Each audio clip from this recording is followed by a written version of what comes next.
Hi guys, welcome back. We're now moving to our last subtopic of price elasticity of demand, and that is the relationship between PED and total revenue. It is very important, especially as firms, that we should be knowing that what relation does the price elasticity of demand for a product has on total revenues, because revenues are actually impacted by not only just whether the price is going up or down, but also going to be impacted by the extent to which the quantity demanded or the magnitude of the change in quantity demanded. Because, and at the same time, we know that, the change in the quantity demanded would have a direct, the size of the change in the quantity demanded would have a direct impact, is basically based on elasticity. So in some cases, you'll see that when the price goes up, the revenues will go up. But in some cases, when the price goes up, the revenues will go down. And the reason why we have different fluctuations or these variations in revenues has to do with PED, because PED has a direct impact on the extent of the change in quantity demanded. And that is why firms also have, entrepreneurs have a direct interest in knowing the elasticity of their own product and understanding the elasticity of the markets. And understanding the elasticity of the markets with respect to demand means understanding PED, that whether the product demand is elastic or inelastic, so that they can set up the correct pricing strategies, because that will have an impact on revenue. And that is what exactly we need to study here. Now, what exactly is total revenue? Total revenue is the amount of money firms get, or the income from selling a unit of a product, or selling the number of units that they're selling. So let's say if you're selling, total revenue is simply price times quantity. So if a single unit is you're selling is at $10 and you're selling 100 units, and you're gaining $100, $1,000 in revenue. You're basically gaining $1,000 in revenue, right? So putting this on a demand supply diagram, or simply a demand diagram, let's say. So if you're selling $10, every unit at $10, and remember that the price on the vertical axis represents the price per unit. This represents price per unit. So if every single unit is sold at $10, you're selling 100 units. So the revenue is simply 10 times 100. That is, this particular box is your revenue. A, B, C, D is the size of your total revenue, right? That is simply the revenue from selling the product. And in accounting terminology, you can say these are your sales. But sales is not an economic term. You say revenues in economics, right?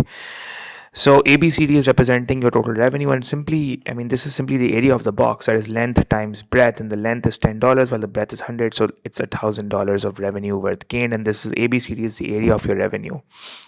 Also remember that total revenue, we use total revenue for the firms because this is the revenue firms would receive $1,000, while this is also known as the total expenditure for the consumer. So the expenditure, the formula price times quantity, formula price times quantity is the formula for revenue, but also the same formula is for total expenditure for the consumers, right? It's just $1,000 is expenditure for the consumers while revenue for the firms. Now guys, do understand that let's imagine a student who sort of, let's imagine a simple guy who walks at a store, and he sees that when the price is going up, the quantity demanded falls, but then he notices that the quantity is falling, and so the revenues for his friend's business is falling at that particular store. But then next day he goes to another store where he witnesses that the price, the other shopkeeper is increasing the prices, but then the quantity demand isn't really going down by a lot of amount, and in fact the total revenues are actually rising. Now he notices these two variations in revenues. In one case, the increase in price is causing a decrease in revenue, while in another case the increase in price is causing an increase in revenue. So he becomes shocked. So he comes the next day to me and he asks me that why is this so, and I teach him this, and I tell him that it depends upon the size, or whether the revenues will go up or down, depends upon the elasticity. Because it's not only the fact that it's not only dependent on the price, but it's also dependent on the extent of the change in quantity demanded. So let's say that if you have an elastic demand, or the market is elastic, where you have an elastic demand, and let's say you were selling the original price at $10 a unit, and now you were selling 10 units, so 10 times 10 is your revenue, right? This is actually your revenue. This box is your original revenue times 10, which is $100. And now when you reduce the price, to $9. So the quantity demanded goes up to all the way to 40. So your new revenue will be 9 times 40, which will be 360. So you will see that the revenues will actually go up here, because the old revenue is 100, while the new revenue is 9 times 40, which is 360. Because the formula for revenue is price times quantity. The price per unit is 9, the new quantity is 40. So 9 times 40, this is representing the new revenue, while this box was originally representing the original revenue. So we are seeing two changes here. This is representing the increase in revenue box, while this is representing the decrease in revenue box, right? And the increase in revenue box, which is this box, is much bigger than the decrease in revenue box, which is this box. And I'll repeat what I said, that this is originally your total revenue. That was when the price was $10, right? Now what happens is that you reduce the price to $9 and your revenue all the way becomes this much. This box is your revenue. So what is the difference? I mean, what are the differences here? You see, I mean, this was your original revenue. The red box was your original revenue. This whole box was your original revenue. And now your new revenue is actually this box, right? But then this part of the box was part of the original revenue and the new revenue. So we just leave this. So what's new here? The new is the amount of revenue that you're gaining, which is this box, and the amount of revenue that you're actually losing, which is this box. Because this part was part of the original and the new, but now this you have lost this part, but then you have gained this part. And what you see is that the part that you've gained is much bigger than the part that you have lost, right? And that is why that is why the overall revenues are rising by $260 here. And so reducing the price is a good pricing strategy if the demand is elastic. Because you see, what happens is that I teach that student that, the reason why a reduction in price has caused the revenue to rise is because he asked me that, I mean, that shopkeeper reduced the price by $1, and I asked the shopkeeper that, why are you reducing prices? Because if you reduce the price by $1, it means you will now receive one less dollar on every unit that you're selling. And he looked at me and smiled, and he told me to, go to your teacher, economics teacher, and ask him. And that is why I told him as a response that, why his revenues went up. And the reason why his revenues went up was because although he was receiving a dollar less, he was receiving a dollar less on every single unit that he's selling. But the fact is that his quantity demanded jumped up by 40%. So the increase in quantity was so significant that it completely offset the decline in revenue. And so the decline that it completely offset, that his increase in revenue was so significant that it completely offset the decline in revenue that was caused due to a fall in the price. And that is why we are saying that this box is much bigger than the fall in revenue that is caused by this box, right? And so economically, what happens is that you see that you need to understand that, when demand is price elastic, the reduction in price, I mean, the increase in the quantity demanded is significantly more. The increase in the quantity demanded is significantly more than the reduction in the price. Or let's say quantity demanded rises proportionately more than the reduction in price. This is the actual economic term. I mean, remember in my elasticity videos, I told you you are not going to write things like the quantity demanded responds a lot, or it responds less, or it responds more, or it responds less, or it responds high, or it responds low. This is just for your own understanding. But what you write in the exam is that quantity demanded responds proportionately more than a fall in price, which is actually the reason, the fact that quantity demanded responds more by the fall than the fall in price is the reason why your revenues are actually going up. This is the reason why your revenues are going up, because the increase in the quantity demanded causes an increase in revenues, which offsets the fall in the fall in revenue caused due to a fall in price. So yes, we do agree that for every unit that you sell, you get a dollar less. But then you gain so many more units that it really doesn't matter. In fact, it offsets that decline in revenue caused due to earning a dollar less, because revenue is not just price. Revenue is price multiplied by the quantity. It has the quantity effect in it as well. So, okay, but then the same student then goes to the next day, he goes to another store where he sees that that shopkeeper is increasing the price, and he gets confused, and he asks his shopkeeper that, why are you increasing the price while my teacher has taught me that in order to increase revenues you must reduce the price? And the shopkeeper smiles, and he again sends the student back to his economics teacher, and he comes back to me asking that the shopkeeper was increasing the price, and I noticed that his revenues went up, and he asked me why. And I told him that, in this case, when the demand is elastic, quantity demanded responds proportionately less, as consumers are less sensitive or less responsive to price changes. Maybe because, you don't really have a lot of substitutes. The firm could be a monopoly, it could be dominating the market with less competitors. So even though when the price goes up, the quantity demanded goes down significantly, I mean, proportionately less. So even if he has increased the price by from $10 to $13, consumers aren't really sensitive to the price jump, and they would still consume close to the original quantity of 10, and that will cause a rise in total revenues. And you can see for yourself that your old revenue is 10 times 10, that is $100, while the new revenue is 13 times 9, that is 117, and your revenues go up by $17. And the economic intuition behind this is that total revenue is simply price times quantity, and when you increase the price by $13, the increase in price would cause total revenues to go up, right? And it would go up significantly. But then jump in price would cause the quantity demanded to go down. But and a fall in the quantity, or the fall in the number of units that you're selling, because you see, initially you were selling 10 units, but now you're selling 9 units only. So that is a hit on revenue. But the hit on revenue is very less as compared to the gain in revenue because of the price.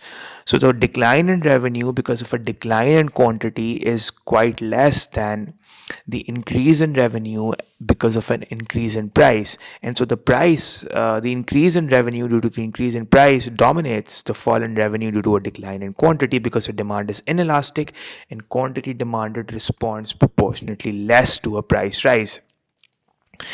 And so, and the thing is that, I told him that the shopkeeper was selling the product at 13 now, and for every unit that he sells, he gets $3 more. And so he asked me that, won't that cause a decline in revenues? I mean, won't customers run away? That is what I teach him, that is economics, dude. But the consumers won't run away, the customers won't run away, because his demand is inelastic. And even if some customers don't run away, sorry, even if some customers do run away, even if some do run away, majority will stay. And that means that his overall revenues will go up. So, and we can witness that mathematically as well, because I've shown you the calculations as well, students, that the revenues are rising by $17. So this portion is representing the gain in revenues because of a rise in price, and this portion is representing the loss in revenues because of a fall in quantity demanded. But the green area is quite smaller than the large big shaded red area.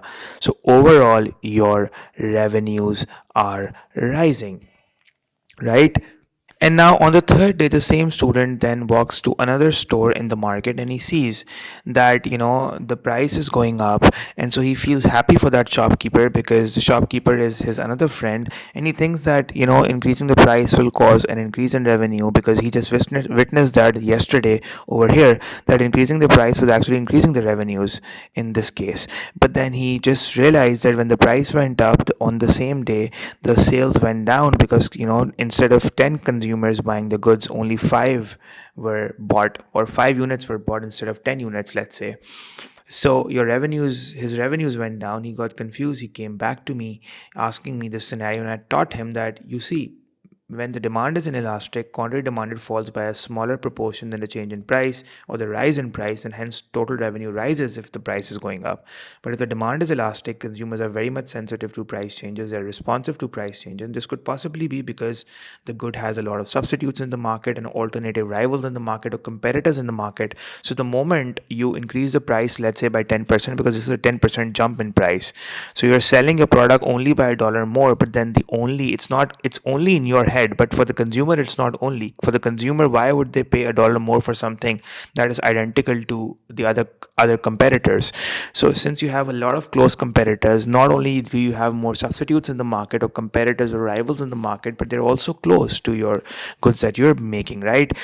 So the quantity demanded over here is going down by 50%. And so we see that the overall revenues will fall, because your old revenues are 10 times 10, that is $100 price times quantity. This area is representing the old revenues, which is, B is your old revenue, and your new revenues would be 11 times 5, which is, let's say, A plus C. So the common area in both the original and the new revenue is area A, which was common here. But what you're losing is that, you're actually losing B and you're gaining C. So you're losing B, let's say this was B, so you're losing this area B, but then you're gaining C, which is, and in the exam you don't need to shade all of this stuff. So you're gaining C, right? And B is bigger than C. So the loss is bigger than what you're gaining. And what really happens here is the economic intuition. So the revenues are actually falling by 45 because the new revenue is only $55 on that day, while previously the revenues were $100 a day. So the revenues goes down by $45. And this is a bad, bad, bad, bad strategy. Because when your demand is elastic, you shouldn't be increasing prices, you should be reducing prices to gain revenue. That is why PED is so important for firms, because it teaches the firms what pricing strategies should they be using to optimize or maximize their revenues. Because firms are profit maximizers. In order to maximize profits, they have to increase revenues, because profit is simply revenue minus cost, total cost. So two ways to increase profits is by increasing revenues, at the same time by reducing cost as well. So what we notice is that over here, when the demand is elastic, and when the PD when the customers are sensitive to price changes, because maybe they have substitutes, increasing the price is a bad pricing strategy. Your revenues will go down. And the economic reason behind this is that when you increase the price, the quantity demand, this is the reason that you need to write in the exam, that the quantity demanded falls by a greater proportion. And because the quantity demanded falls by a greater proportion, the the loss in revenue due to a fall in quantity, is significantly greater, or offsets the increase in revenue due to um, rise in price, and hence overall your total revenues goes down.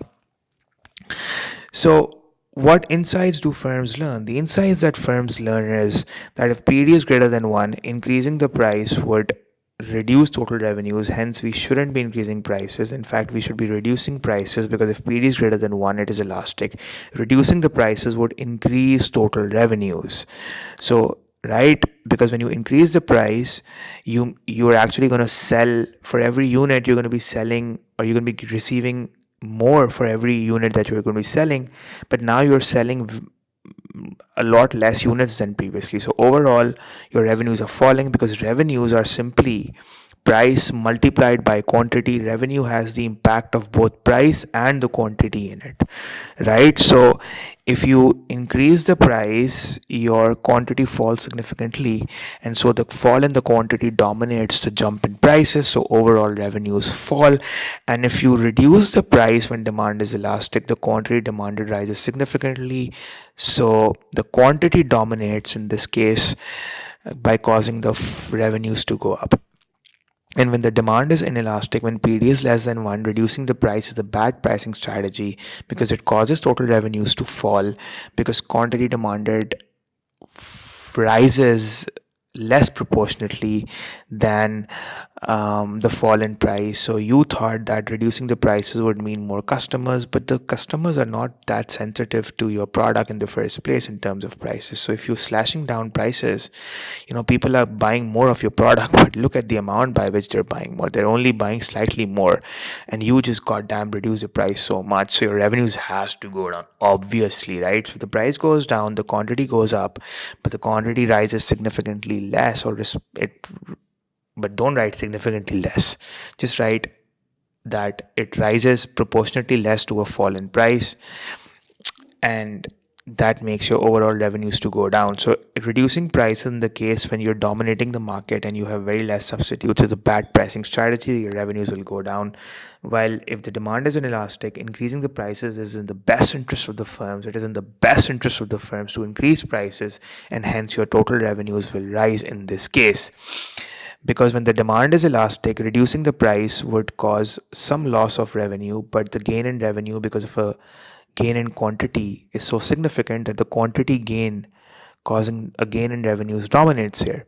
While in the case when demand is inelastic, the amount of revenues that you gain because of a jump in price is so significant that offsets and that dominates the small loss in revenues due to a small insignificant decline in quantity demanded, causing overall revenues to rise in this case, right? So what we learned is that when demand is elastic, reducing prices increases total revenue, and when demand is inelastic, increasing prices increases total revenue.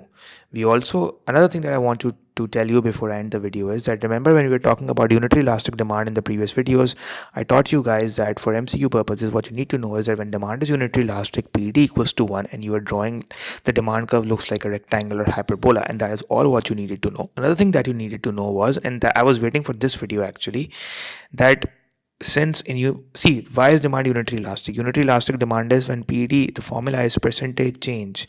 This is delta, means change in quantity demanded divided by the percentage change in price.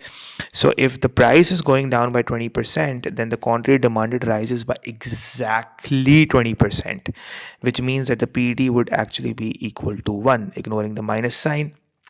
So it's unitary, the PD is equal, and so what this means is that if the quantity demanded is rising or changing by the same proportion, then there will be no change in revenues, because you see, revenue is simply price times quantity. So if the price is going down by 20%, you're reducing prices by 20%, that will cause a decline in revenues. But then if the quantity is going up by exactly 20%, then mathematically, I mean, the quantity effect would offset the fall in revenue due to a um sorry yeah, so the fall in revenue due to a fall in price. Now hear this out very carefully, that the fall in revenue due to a fall in price is exactly offset by a rise in revenue due to a rise in quantity by the same proportion. So the fall in revenue due to fall in price exactly offset or exactly met or matched by a rise in revenue by exactly the same proportionate increase in quantity demanded, leaving revenues to be exactly the same as they were before. Hence, what we learn is that whenever the demand is unitary elastic, total revenues do not change whenever price goes up, and total revenues do not change whenever price goes down if PED equals to 1, because quantity demanded responds and reacts by exact same proportion to the change in price, leaving revenues unchanged. So revenue for the firms is also the same. Total expenditure for the consumer is also the same as it was previously to the price change. This is what you need to know for MCQ purpose. And that is all for this video, guys. I hope you understood this video, and thank you so much for watching. I'll see you all in the next video, where we're going to be starting with price elasticity of supply. Until then, take care.